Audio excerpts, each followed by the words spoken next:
Coming up next, a conversation with Meredith Mac Mahon from South River High School.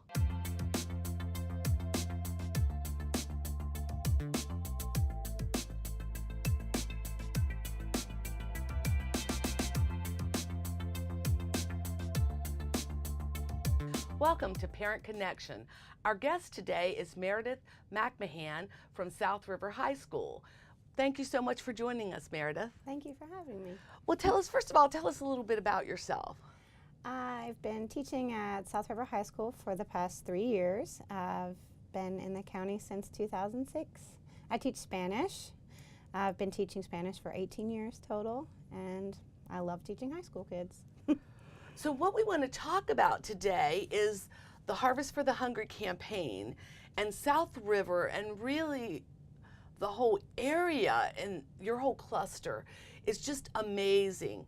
South River High School has won the state competition for like the last 7 years. Mm-hmm. They've always been the top contenders in our county. They've always won for Anne Arundel County as well. Mm-hmm. But tell us a little bit about how and when you start working on Harvest for the Hungry at South River.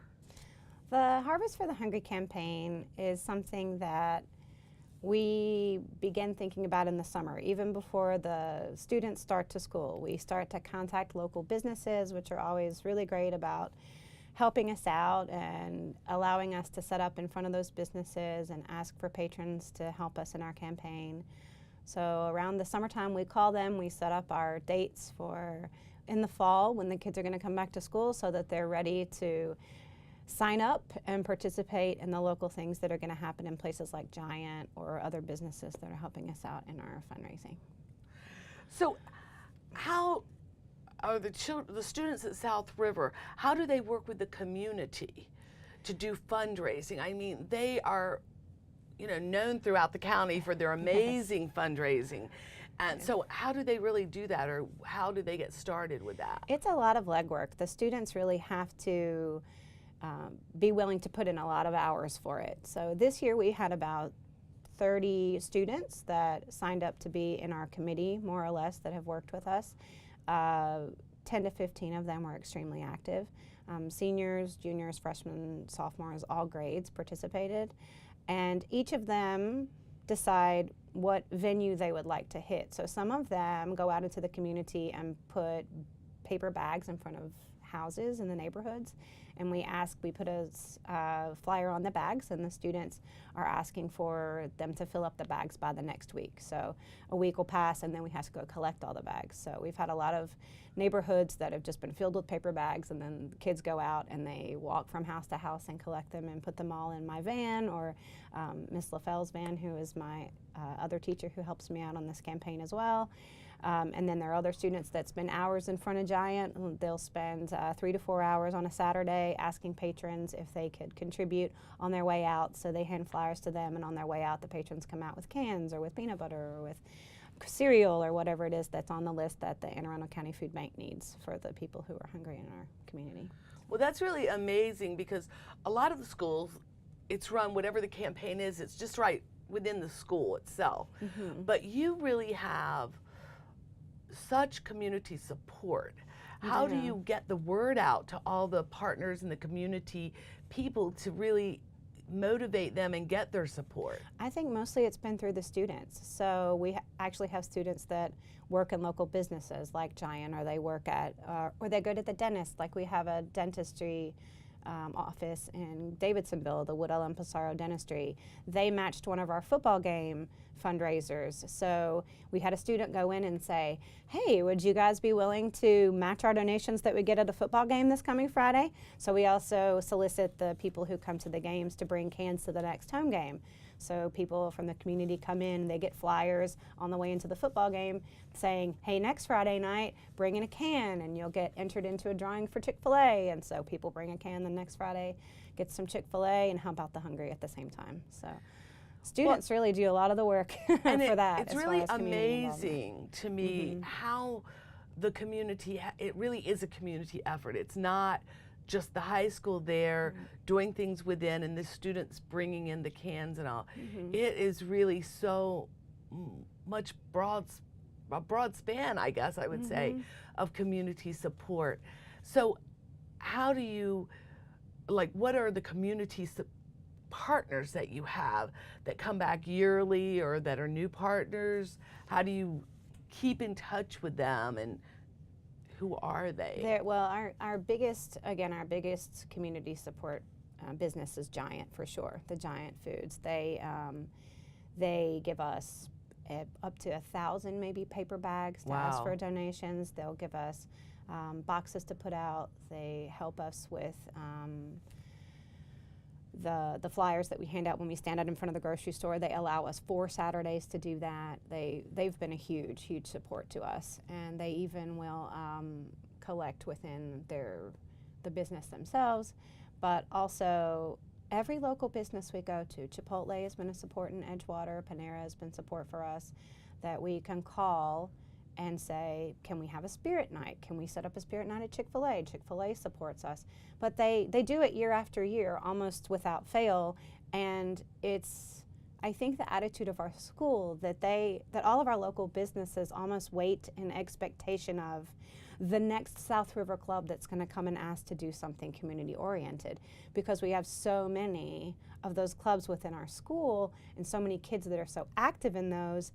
I think they pick up that phone and they know, oh, okay, sure, what Friday night do you guys want to do a spirit fundraiser? Because they know that's our community, and that's the attitude that our students have, is that they want to help others. They want to do something for someone else. They want to give back, and it seems like it's their revolving door of, here we come again with this next community project we want to do. And this is so important because we're helping our neighbors. We're helping our Anne Arundel County neighbors, that 1 in 8 of which are hungry in this community. And so our students know that, they find that out, it motivates them even more to go out and get some help from our local businesses. And they're very open about it and very easy to work with and help us. And some of the local businesses even give us 50% of the sales for an evening meal. So every patron that comes in, 50% of the sales on one night will help us out.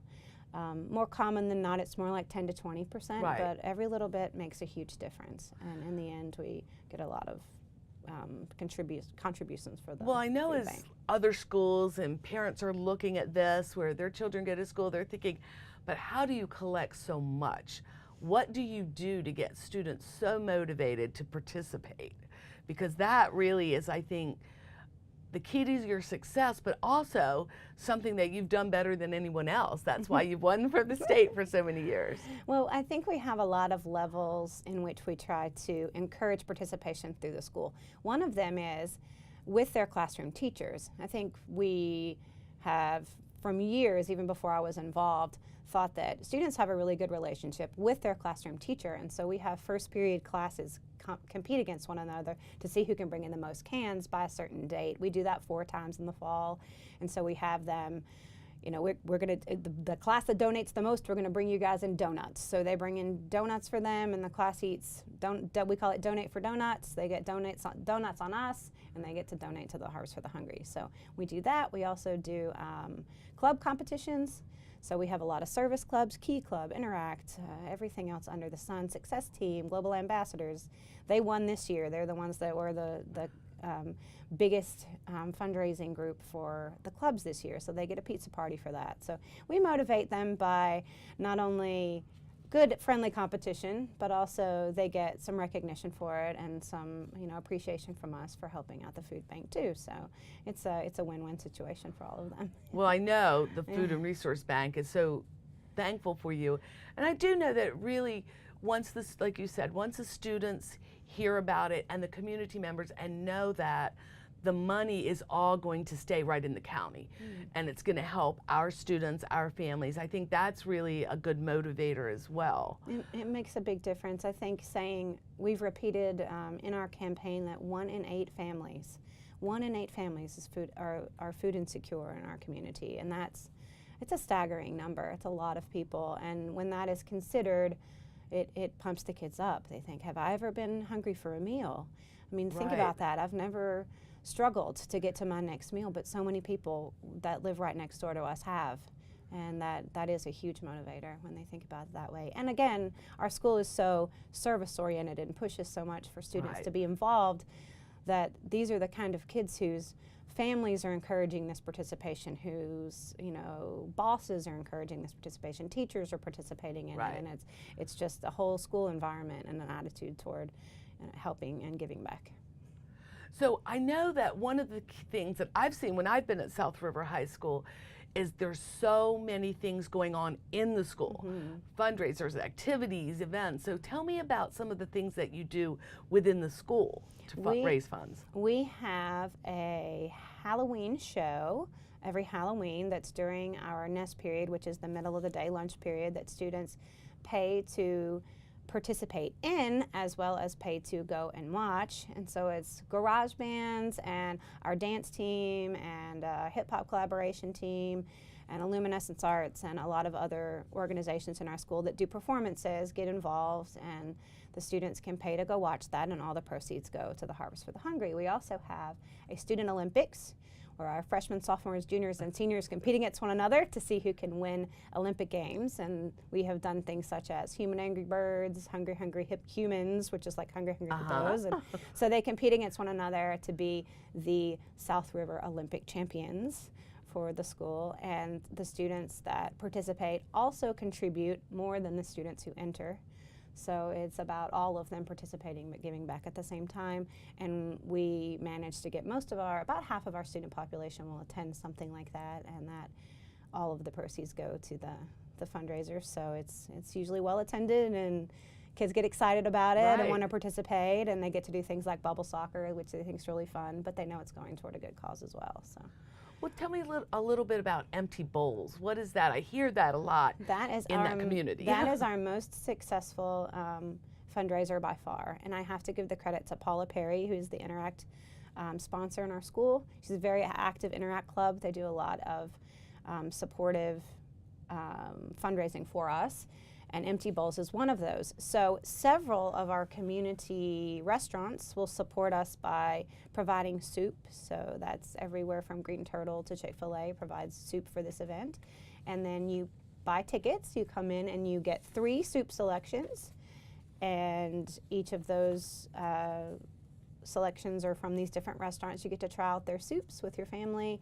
And they have raffles where they raffle off baskets, and all of the bowls that are used as for Empty Bowls have been painted by local artisans or painted by students themselves.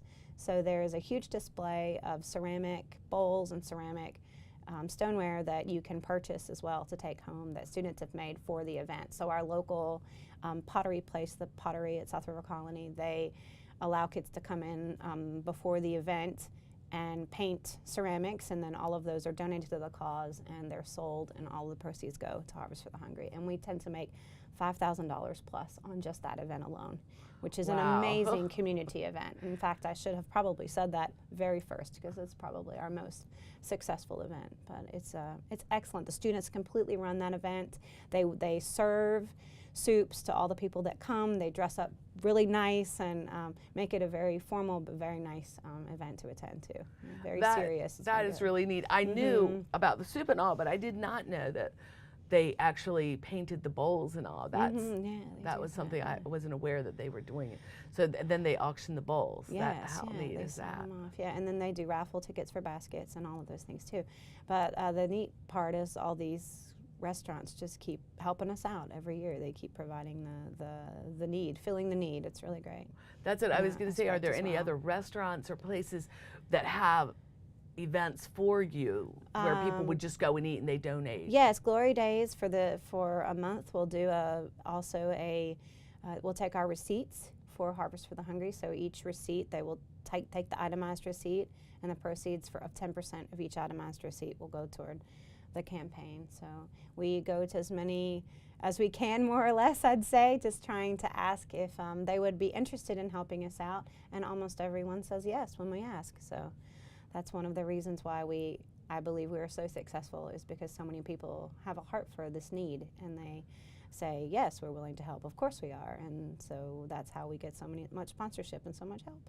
Well, I'm always amazed every year, because faculty changes, staff changes, and every year since I've been doing this, which has been quite a while now, I think, oh, South River's not going to be able to pull it off this year. They won't do it this year because, you know, things do change, but it doesn't Absolutely. seem to matter who is in charge of it or how it's running. It is, the culture must be just built in the school because, like you said, you've just been at the school 3 years. It is. But how much did you all raise this year? This year, this is my first year doing the Harvest for the Hungry campaign, and financially we were able to raise over $17,500, and pounds, we were able to contribute over 6,000 pounds of food, and fully that translates over to over 150,000 pounds of food.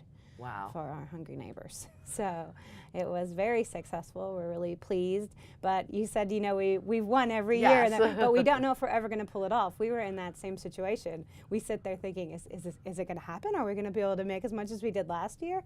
We never know how it's going to turn out in the end. And so we were really pleased. We think that it's a lot of food for a lot of people who need it. So we're very happy that the students put forth the effort and made it happen.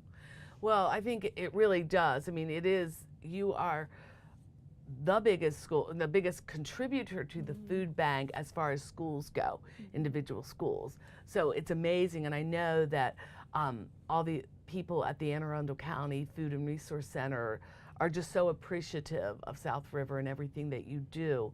Do you have any new ideas that you might be starting next year, or any other thoughts? I can't imagine what you would do next.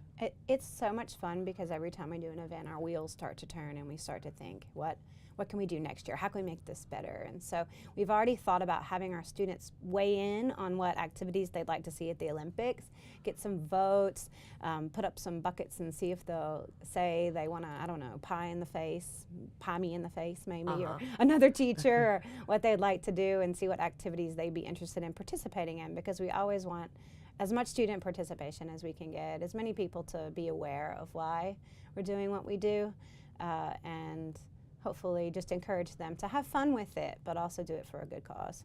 Right. And I think that's the amazing thing. I know that lots of times you take advantage of whatever is going on at the time.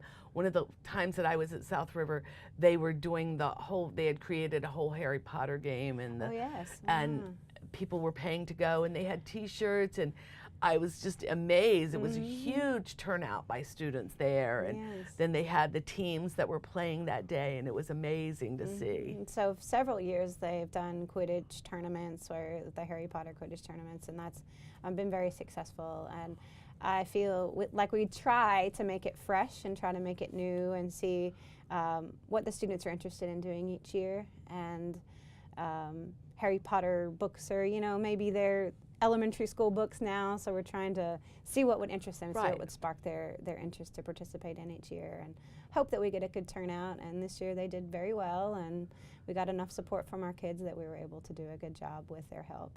So I think our biggest key is how to hook them into knowing why they should be a participator in such an activity, because they're so young. You know, teenagers are very mature but still young, and they don't know what their potential is until you push them and tell them, you know, you could do something amazing. If you join this campaign, you'd be amazed at what we did last year. You'd be amazed at what you could do if you got in with it as well.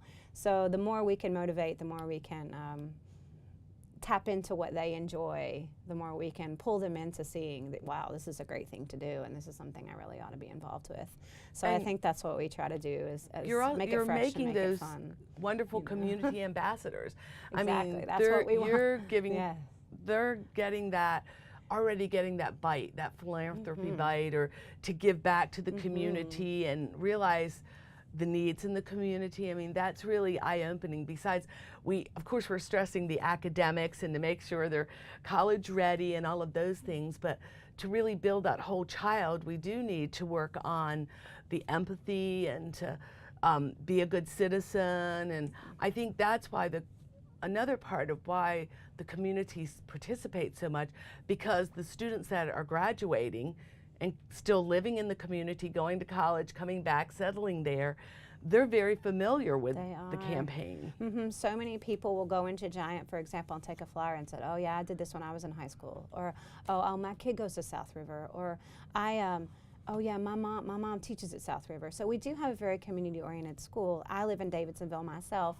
Miss LaFell, who works with me, she lives in Edgewater, so we both actually live in the feeder system, which means we see our students everywhere. Yes. But it's wonderful. It's because it feels like it is a community thing, and we're a family, and we have such a push for keeping it that way and like growing our community and making it stronger. That it's true. The more kids get involved, the more you see, oh, these are the students that were just in South River and now they're still involved because they're coming into Giant. They still live in the community. There's still this strength that we have that builds the program as well. And you'd be amazed at how many students, well, you probably wouldn't be surprised, that say, I love doing this. This is so fun. I can't wait to do. When are we doing this again? When are we going to Giant again? When are we going out in neighborhoods and putting out bags? What are we going to do next weekend? When are we going to go to the football games? That they want to sign up. They want to be part of it because they get so much out of it.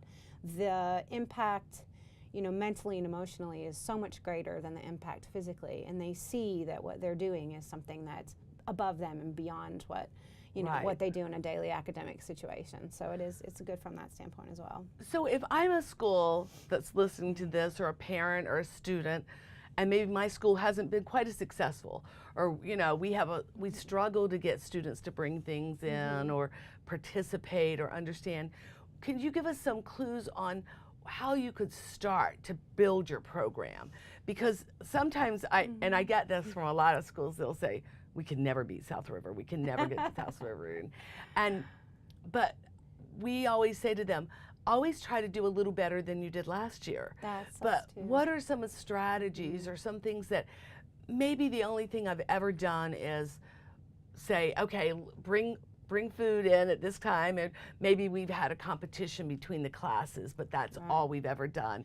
What's kind of the next steps that they could start on to do more? I think that what makes most campaigns successful in our school is trying to relate to the students, figure out what the students enjoy and what they really love doing. And we do have a heart for service in our feeder system. I think South River, I think Central and Crofton as well, all just have very strong hearts for service, and there are lots of service clubs to get involved in, and that's a huge push in our system. But I think if you find what the kids are interested in, what they love doing, and try to incorporate that into something that could be a service project, that sparks their interest and it makes them want to get on board with that. So if you say, oh, you're in a garage band, you want to perform for the school, you want to contribute to the Hungry to perform for the school? Right. And do you want to get your friends to come watch you? They're, yeah, well, of course I do. I can't wait to perform for the school. When is it? Because they're just excited to showcase their talent. And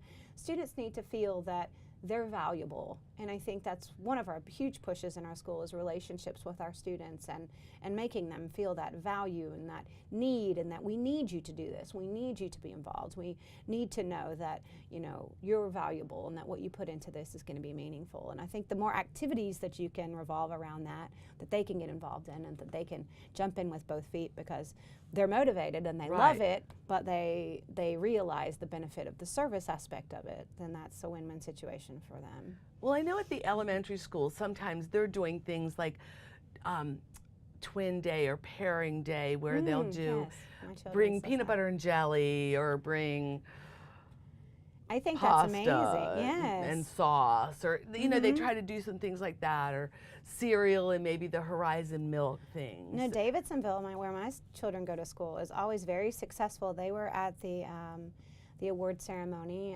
at the end of the campaign, and were top on that list too. So for elementary schools, we have a lot more students in high school, and people who are in elementary school thinking like we'll never beat South River. We do have 3 times the amount of children that you do. So it's you know, we have an unfair advantage in that regard. But I believe that that's very effective, is filling the fridge and putting that out there where the students can see it. We've done a thermometer in the past where each time the cans grow, the thermometer gets higher and higher and higher to see like how hot we're getting and what amount of money we would like to raise. All of those things that are visuals and things that are pushes like that, I think are really good. And I love the twin day. The kids get to dress up. All of those things are a lot of fun. Our students also have done dress-up days in the past, where that's, you know, something just to encourage participation. Or we've had students run around the halls in can costumes and run around the hall. So they're wearing a Campbell soup can and they run around and say, "Do you guys want to go to the concert on Halloween?" And that just gets more kids involved. And Right. you have to get your core group of kids that are your pump-up cheerleaders Right, for right. your activity. And once you get those kids, and every school has those kids, they can't wait to get out there. They can't wait to tell people about what the latest activity is, what's going on. They can't wait. So hone into those kids, find those kids, and push them out there and get them to get more kids involved. And they love it. They have a good time with it. That's their strength. So you have to find whose strengths are what. I have some Right. kids, their strength is hauling boxes. That's what they're good at. They're fantastic at it. They could take cans anywhere for me, and I know that that's their strength. They're that person I can rely on for the muscle. You just have to find those kids and find what their strength is Right. and how they can contribute and how they can, get involved but have fun doing it, what they enjoy, what their strengths are, and what they're good at. Well, I want you to know that certainly, we oversee it here at the board, the Yes. Kids Helping Kids campaign, and we really appreciate everything that South River does. As I said, as well, the food bank, can't say enough about the whole cluster, the whole South River cluster, because you do so much for the food bank, and I think you do motivate other high schools. We're trying to see our other high schools who are struggling, saying, you can do it, you just have to Yes. figure it out. And I think the strategies that you shared are really going to help, especially know your kids, build those relationships with them and with the community, because the community is so active in your campaign. And but it's a lot of work. And Yes. and I don't want people to just think, oh, this just happens because the community loves it. We know that you all do the whole month, you're doing something, and you really do a lot to give back. And we just want you to know how much we appreciate South River, and that we hope everyone else is looking at them and getting some of these great ideas that you shared, so that they can have a more successful program next year as well. Yeah, well, thank you so much. And we love our friendly competition. We want people to try to beat us, because in the end, all that goes to helping our hungry neighbors, and that's what it's all about. So we always joke with the teams that are really close, that we will, we don't have to win. It's okay. Right. We really, it's all friendly competition, but in the end, it's fun to know that we've done that in the campaign that we've done it in, and that the hungry in our community are benefiting from what we've accomplished. So Yes, it's they it's such a great program that our county has instilled, and that the food bank they're amazing people, and they work so hard to help so many people that we really need to give them all the credit for what they do as well, We to do. motivate us. Well, thank you so much for joining us. We appreciate it. much for Thank having you to me. South River High School for everything they've done for this campaign for Kids Helping Kids. And thank you for joining us on Parent Connection. Until next time.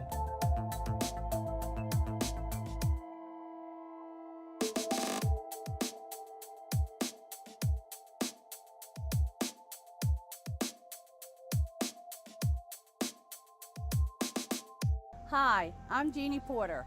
Anne Arundel County Public Schools Department of Transportation is raising the level of awareness for the safety of your children as we transport them to and from school.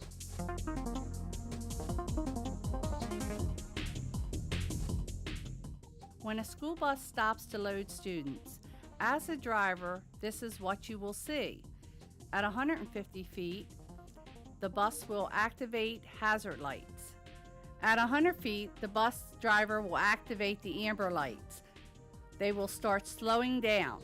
At 10 feet before the bus stops, they will turn on the red bus lights.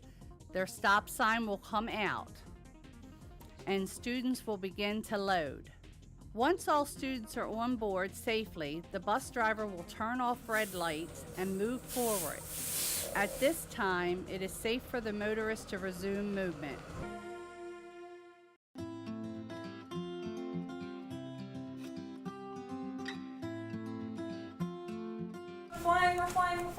The new kindergarten, first, and second grade curriculums are designed to engage students in a variety of learning opportunities that involve collaboration, conversation, and creativity. One learning block that is devoted to movement and healthy minds and bodies supports a cooperative classroom and a feeling of connectedness. In Move, Move, Move, Healthy Minds and Bodies, activities support oral language development and prepare the brain for new information. The use of repetition and movement offers an opportunity to review content across various learning blocks. The positive effects of physical activity on the young brain provides a focus and a readiness to learn. Ready?